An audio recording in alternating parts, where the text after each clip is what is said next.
Good morning, everybody. Sarah Utley from the Harris County Attorney's Office. It is my pleasure to introduce Charles Irvine this morning.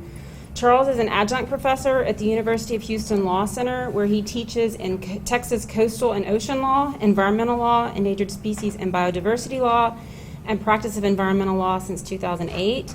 And he was appointed as lead counsel in the upstream Addicts and Barker litigation by the Court of Federal Claims. So without further ado.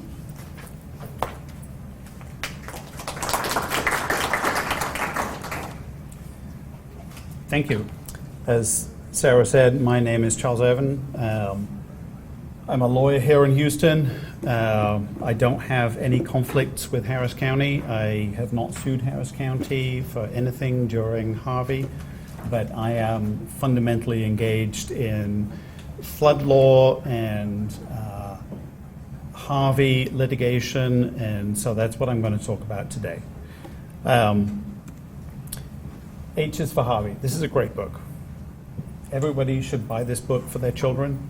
It kind of summarizes everything that happened during Harvey. I mean, you know, people are stressed out about what happened. People are super stressed out about it because we now have Imelda as well. So I is for Imelda. So there's lots of stuff going on here in Harris County. Harvey was a big storm. You'll hear that again and again and again. You'll hear that in litigation. You'll hear that in courts. You'll hear that from FEMA. You'll hear that from every single angle, right? Harvey was unprecedented. And what we have realized, Harvey was unprecedented, okay? It was unprecedented because it had never happened before. A storm this size had never happened in this watershed before. However, storms of a similar size have happened on the Gulf Coast repeatedly. This is not unforeseeable. It is unprecedented in the sense that it never happened in these watersheds. It's not unforeseeable. And that is a critical distinction.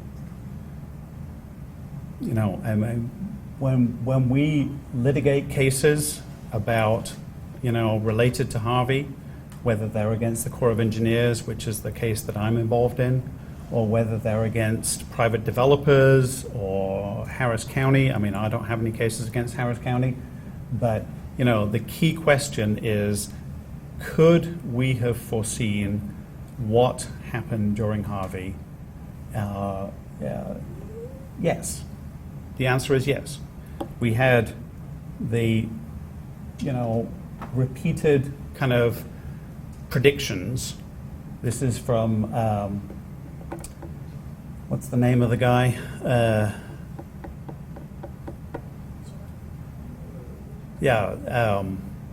Space City Weather, right? My go-to source, Space City Weather, right? I looked at this on Saturday night, Sunday morning, and he predicted exactly attack runs, repeated heavy rains coming in through the Houston area. The result, we had I-10. This is out by Winnie. Looks like the ocean, right? This is not unforeseeable. We had 60 inches of rain out by Winnie just 2 weeks ago, right? This is from 2 years ago, right? So, like, enough of the, this is never before seen, this is unforeseeable. We get this again and again and again. And what our litigation showed in the Harris County area is that we've known these kinds of storms occur in this area. The Gulf Coast is subject to repeated heavy rainfalls. You know, during Harvey, they kept saying, oh, this is unprecedented. We're creating new colors for, you know, the rainfall amounts. Actually, you know, during Harvey, the rainfall amounts were exactly what we predicted in 1899, in 1935. we predicted these exact rainfall amounts. This is what the Gulf Coast is subject to. My involvement of this is that, I was appointed lead counsel in the Addicks-Barker Reservoir cases, just on the upstream case, which involves the kind of areas that were built in Harris County, upstream of Addicks and Barker. So that's Cinco Ranch, that's Bear Creek, that's Lakes on Eldridge, that's all these neighborhoods that are to the west and north of Addicks and Barker reservoirs. Did we know those areas were going to flood? Yes. And that's exact quote from Richard Long, Corps of Engineers, who knew for years these areas were going to flood. We knew those areas were going to flood. So when those areas flooded during Harvey, because the dams impounded water and they flooded areas, Cinco Ranch, Kellywood, all those areas, we knew those areas were going to flood. And I filed a lawsuit 2 weeks after they flooded, and that is now the lawsuit that is being litigated against the Corps of Engineers, against the United States of America, on the upstream areas. Nothing was unforeseeable. We always knew this was going to happen. The Corps of Engineers knew this was going to happen. We have thousands of documents from the Corps of Engineers saying, we're going to flood those upstream areas. We're going to flood Kellywood. We're going to flood Cinco Ranch. We're going to flood Bear Creek. We're going to flood Lakes on Eldridge. We're going to flood all of those areas. It's just a matter of time. That is the only question. And so, and they even predicted their chances of prevailing on a lawsuit, right? The lawsuit that I filed, they analyzed it and they said, current law says we may win, we may lose, but, we'll take that risk. And that's fine. That's not a wrong decision. They made a decision in, 1930 to not buy that land, and, that's fine. But these are the consequences of what happens when you make a decision in the 1930s, 1940s, 1990s, and you do not protect the people who are buying homes in those areas. You are subject to litigation. That's my job, is to litigate those claims. Question, unforeseeable. These storms, not unforeseeable. Right? We've had storm after storm after storm. 1899, the Hearn storm.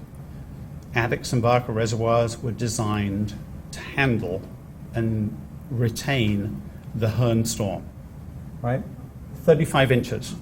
That's almost exactly the amount of rainfall that fell in the Addicks and Barker reservoirs during Harvey, right? In 1899, they knew you could get that much rainfall in the Texas Gulf Coast. And then this is something we showed to the Court of Federal Claims, is just how often we have these storms. I haven't even added Imelda, right? Imelda had, 30, 40 inches in Alvin, had 50 to 60 inches in, Winnie. So, these are not unforeseeable events. And the sooner Harris County and Texas and FEMA and everybody else realizes that these are repeated events, these are completely predictable, the better we are. All right, so the question is, this is an environmental conference, so we're going to talk about what are the impacts to homeowners. I'm going to kind of go out from homeowners to the region. Impacts to homeowners. Flooding. It's not good. How many people here have had their home flooded? 2, right? So, it is not a good thing. There are tens of thousands, hundreds of thousands of people in Harris County that never expected to have their home filled with water. But they do. And this is something we have to recognize. This is a home in Bear Creek, 5 feet of water in their home. They went back in, and what do you do when you have 5 feet of water in your home for 2 weeks? You tear everything out. Right, this is not something good. My PowerPoint apparently is moving on its own, but let me see if I can. When you have that much water in your home, you basically tear out everything up to the ceiling. Right? You got to tear out, you've got to throw away every bit of furniture. You've got to rip out the sheetrock. You've got to take out all of the insulation. You've got to take out everything. And then you've got to rebuild. When you even have 21 inches, as here, it's pretty much the same process, right? Whether you have 21 inches or 48 inches, it's the same process because people install sheetrock up to a certain height. You got to take it all out. And when water sits in your home for a certain period of time, it wicks up the walls, it gets into the insulation, it then starts soaking everything else, and it's a big problem. And you end up throwing out everything. Like, this is people's homes, this is people's memories, this is people's lives, this is their children's drawings, this is their family photos, this is their life thrown into the street, because at heart, what happens when you flood is FEMA tells you everything that is touched by floodwater, throw it out.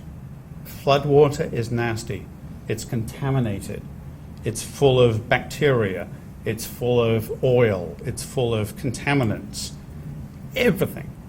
I was amazed when I started working with people in this area and started saying, well, why did you throw out the computer that was above your flood level? Well, FEMA told me to. Why did you throw out your golf clubs? Well, because the bottom of the golf clubs were in floodwater. I mean, people take this advice from the federal government at heart. If it's touched by floodwater, it's bad. They throw everything out. This is their lives. So it's not just that their homes are destroyed, it's also that their lives are destroyed. Everything they touched, everything that they hold dear is bad. And, even to the extent that, some people, the bottom floor of their home flooded, and they end up going back 2 weeks later, and they have mold upstairs, right? They go into the closets, all their clothes covered in mold. They throw them out. That's the advice that the government tells them. So people are really, really impacted by flooding. So, it's not just a transient thing. It lasts. And when you come to rebuild, you tear everything out, right? You're excluded from your home for months. You tear everything out, down to the studs, down to the floor, you rip out the floor, and you rebuild. And even after you rebuild, you can still see the lasting impact, right? See that line there? That's the flood line. That's in Canyon Gate. These people are going to be always reminded that the Corps of Engineers will flood you up to that level during Harvey. And if Harvey happened tomorrow, they'll flood you again to that level. And that level is inside your home. So, environmental impacts, right? You got to clean out your house. First of all, you can't get back to your home for months, right? You're lucky if you can get back after the floodwaters recede. Some people trespassed and bust through, police lines to get back to their homes and see what happened. But, you've got to get back in. It's not just once the water leaves, everything's okay. Once the water leaves, everything starts. You start mucking out. So we have two, my clients mostly had water in their homes for extended durations, maybe a week, maybe 2 weeks. In other areas where you had riverine flooding, maybe the water was in there for 12 hours. There's a difference between that, right? When water is in your home for 12 hours, you can get back in soon. You can muck it out. You can start sweeping it out. You can start cleaning things. When water is in your home for many days, right? You got nothing. Your electricity is shut off.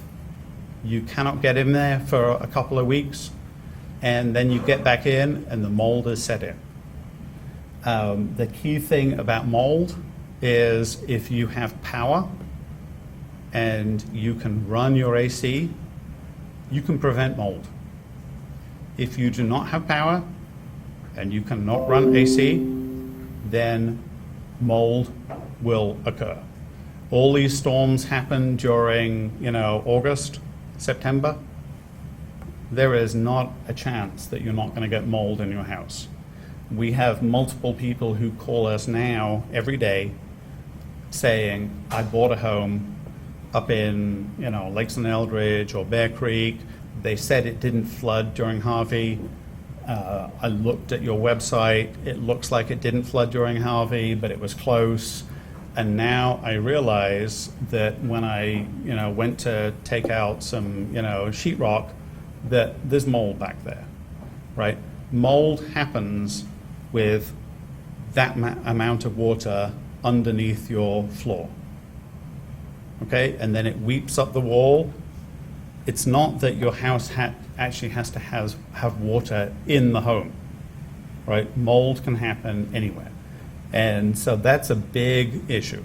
I know Harris County in Texas has, City of Houston has mold requirements, but most people, they're not paying attention to that, right? They're buying a home, they move into the neighborhood, and then they want to renovate, a room, and suddenly they realize, oh my God, there's mold halfway up the wall, right? There could be mold here, and you might not know it. Permitting. People in Houston and Harris County, they've got to get permits to rebuild after a flood. It's complicated. It's difficult, right? It's not easy. And these are people who did not expect. They bought a home, they want to live there, they want their kids to go to the nearby school. They did not expect they had to go through rebuilding permits and, renovation permits and, suddenly now they're, have to elevate the home because 50% of it was damaged because of a flood event, right? This is not something that people want to buy into.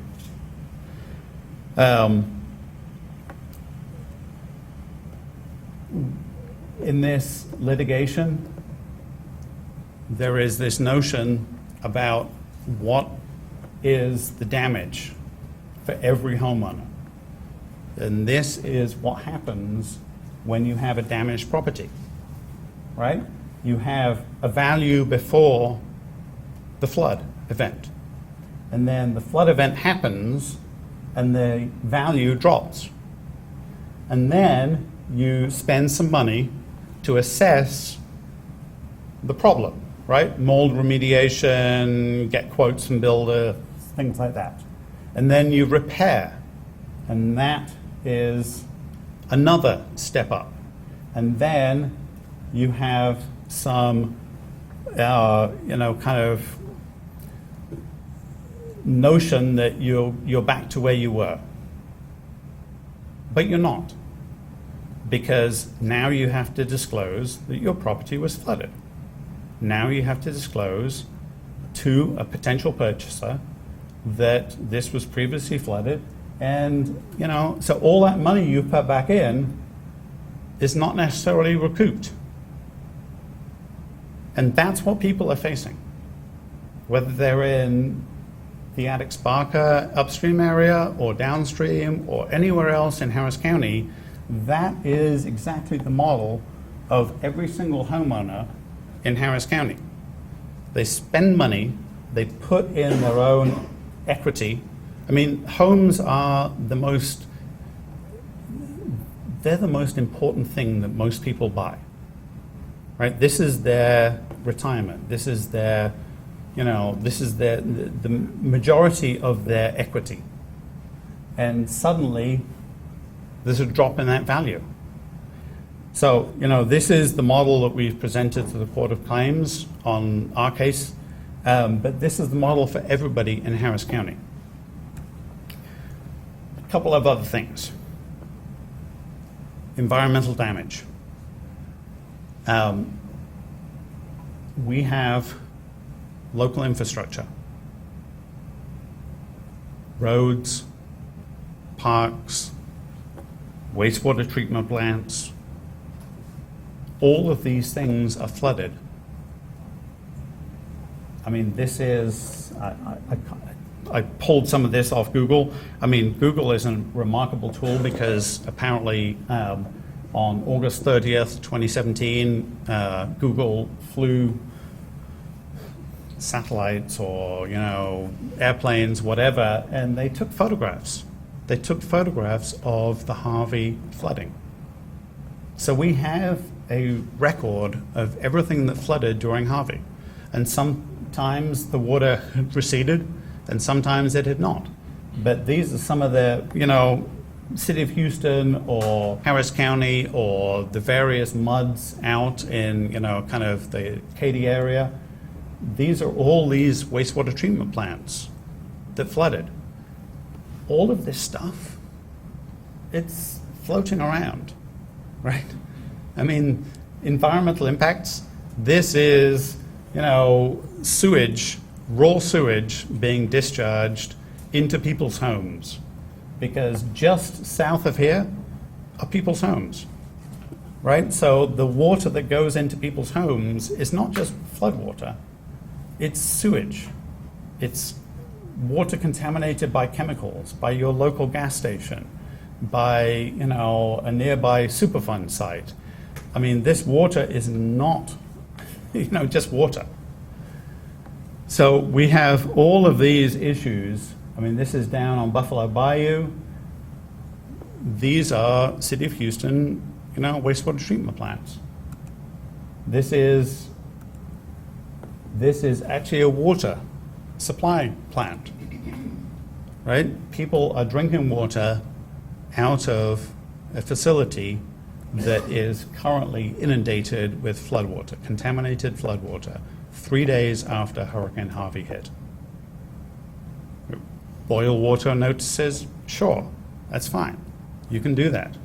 But this is not a good situation. All right.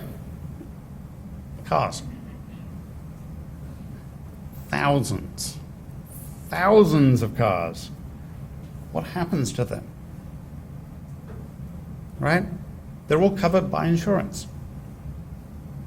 I hadn't quite realized when I filed this lawsuit, that people's cars were actually covered by flood insurance. I knew people's homes were either covered or not covered, but it turns out that most car insurance covers flood damage. So what you do is you call up your insurance company and you say, tow my car. And all those cars end up in a big lot. This is the Houston Speedway, right? Tens of thousands of cars. And there was another area, there were like 3 or 4 other areas, one on Highway 71 on the way to Austin, where there are tens of thousands of Houstonians' cars just sitting there. What happens to those cars? They get rebuilt. They get resold. All of those flooded cars are somewhere now driving around in America. They don't get destroyed. The insurance company recoups their money. They do subrogation claims in my lawsuit. And all of those cars are somewhere around, driving around in Texas or California or somewhere else. They're not actually destroyed.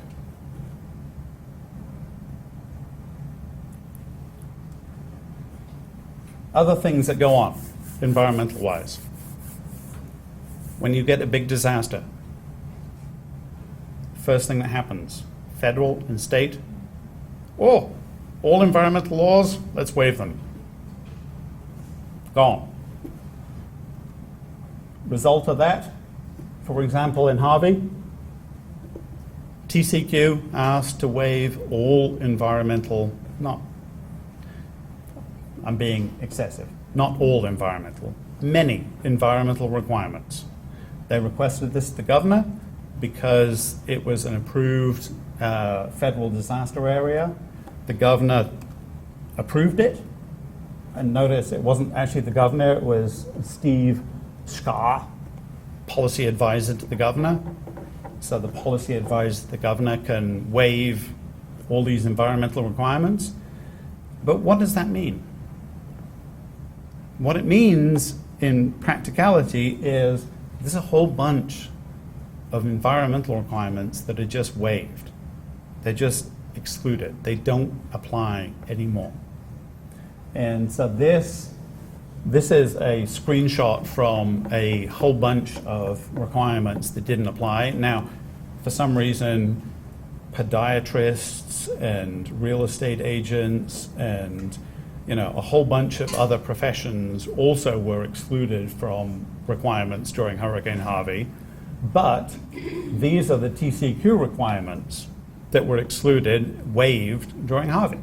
Now, some of them make sense, right? So you want to maintain gas supply during Hurricane Harvey, right? People need to drive around. People need to evacuate. Okay, so you'll see some of them are related to, fuel supply. But then you get down to here, and you just see people who are familiar with environmental law, right? 101, 111, 144, 115, 117. These are like fundamental environmental rules in the state of Texas. And they've just been wholesale waived. Now, I'm not saying this is a bad thing. I'm saying that there are consequences to this. So when you waive, entire sections of the Texas Administrative Code related to air pollution, suddenly now you have Valero down in the ship channel able to just open the valves and release whatever they were holding in and just dump it into the airshed. And we had that. And then you also have City of Houston saying, oh, okay, there are no more requirements for our wastewater treatment plant. We can just open the gates and release everything down Buffalo Bayou or White Oak Bayou and dump untreated sewage. And so these waivers have consequences. These waivers are significant.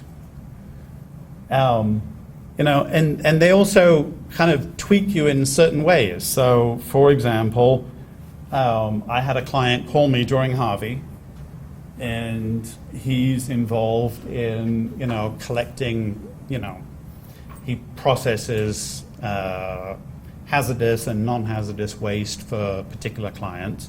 And he said, hey, glad you're in the office, Charles, right? Really happy to know that you're working during Harvey. But I got a problem, right? I've got, a big gas station client that wants me to, come in and clean out their pumps, right? Because it turns out that, when you have flooding and gas stations, it's a problem, right? Sometimes you just end up with flooded pumps, and sometimes you end up with I don't think we have this in Houston too much, but sometimes, like, the flooding can result in big consequences. This is a tank, underground storage tank, just floating out to the ground because of flooding. But his particular problem was he was asked by his client to come in and suck out and clean out these sumps, right? Because every gas station has a sump. And the sump is normally completely dry. And suddenly now, the sump is full of water because the gas station had 3 feet of water on its parking lot. What does he do? He wants to comply. And he asked me to look at all of those requirements that TCEQ had supposedly waived. And yeah, they waived, air requirements, and they waived some wastewater requirements. But this specific requirement for gas stations to have dry sumps was not waived. Right? So suddenly now he has a problem. Right? Am I under the waiver because it's an emergency and this is all part of trying to ensure we have a reliable gas supply in Houston so people can evacuate and people can move around and things like that? Or am I subject to the original requirements and I need to, dispose of this contaminated wastewater, in compliance with all the laws? And so he had a big problem. And to be honest, I couldn't tell him the solution, right? Because it wasn't clear. You have these broad waivers of, all these environmental requirements, but those environmental requirements, as everybody here knows, they're all hooked into hundreds of other requirements. So when you waive, 116 of TAC, the entire chapter, when 116 of TAC hooks in, some other requirement, is that also waived? There was no clear answer to that. I couldn't tell him the answer. Other environmental issues. You got to dispose of all this stuff, right? When people tear out the insides of their homes, whether it be to 1 inch, 4 feet, 8 feet, there's a bunch of stuff that gets left on the street.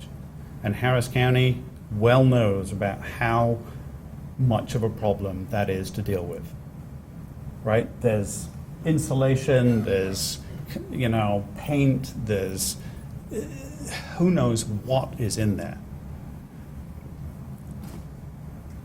That is a major issue. And all that stuff has to get sent somewhere. Right? That is one of the big environmental issues of flooding. Superfund sites. There were big issues with Superfund sites during Harvey. This is somewhere familiar to Harris County. Hopefully everybody knows about it. This is the San Jacinto pits. This is, a Superfund site. This is what it looked like during Harvey. And when I say that, it's really actually very good that Google and various other private contractors flew over Harris County and Houston during Harvey, we have photographs of all this stuff, right? We know what went on. The cap was breached, right? So Superfund sites, the U.S. oil recovery Superfund site had major flooding issues. Suddenly now, the PRP group for this site and for U.S. oil recovery, they got to hustle, right? Suddenly they've got to, make some major efforts, major expenditures to, prevent releases, prevent worsening the situation. I don't know what you can do to prevent worsening, San Jacinto pits, but we'll talk about that later. Arkema, Harris County, right? Chemical site. They store peroxides on site. Flooded. Electricity went out. Peroxides need to be cooled. If you cannot cool them, it's a disaster. And that's what happened with Arkema, right? If you want to ever watch a couple of interesting videos during your off time, not during work, Chemical Safety Board have really, really great videos. They recreate with animations all of these big petrochemical disasters. And they did that for Arkema. And so they have this, 40-minute video recreating what happened. The flooding, what went wrong, what the company tried to do to repair that, and then the result. And, the question really is like, could this have been foreseen? Right? This company is out on, near Crosby. We know we have 40, 50, 60 inches of rain in the Crosby area. It's happened before, it will happen again. And during this storm, we ended up with a situation where the backup cooling systems failed. They tried to load the peroxide into refrigerated trailers. That didn't work. The trailers caught fire. It closed down a major freeway, an evacuation route.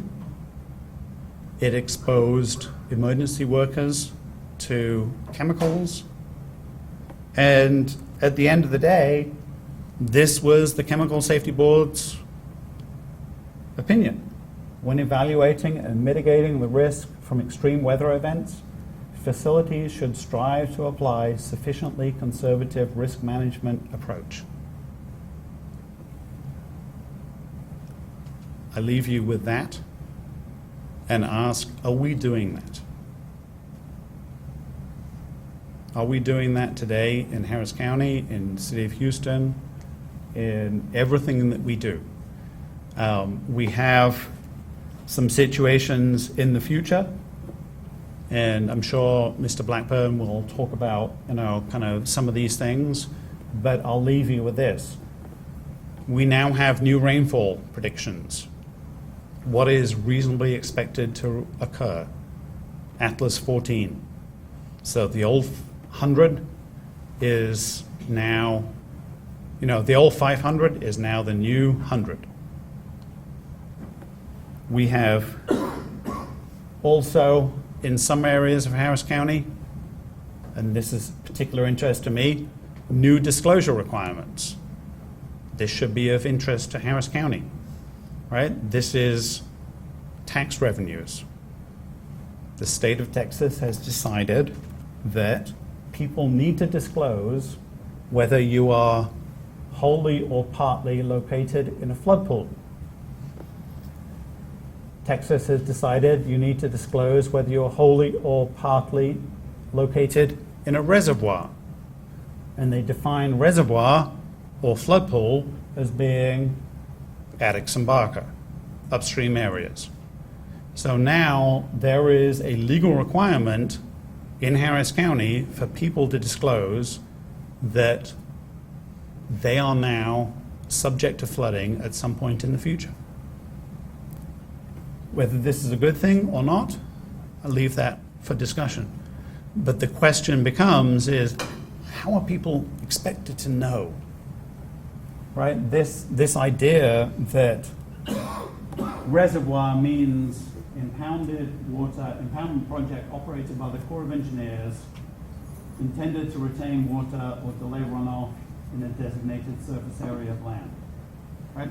What does that mean to your average person? In the old days, you could look at the disclosure requirements and say, am I in the 100-year floodplain or the 500-year floodplain? Okay, that's easy. But there's no document out there publicly available other than the New York Times story that, I gave them that tells a person that they're in the maximum flood pool. There's nothing out there. So we're going to end up with a whole bunch of litigation we're going to end up with, people out there in Addicks and Barker whose properties are impaired because of these disclosures, and I'm not quite sure how to handle that. These are big issues. And with that, I will open the floor to questions, but if there are no questions, I'm happy to stand down.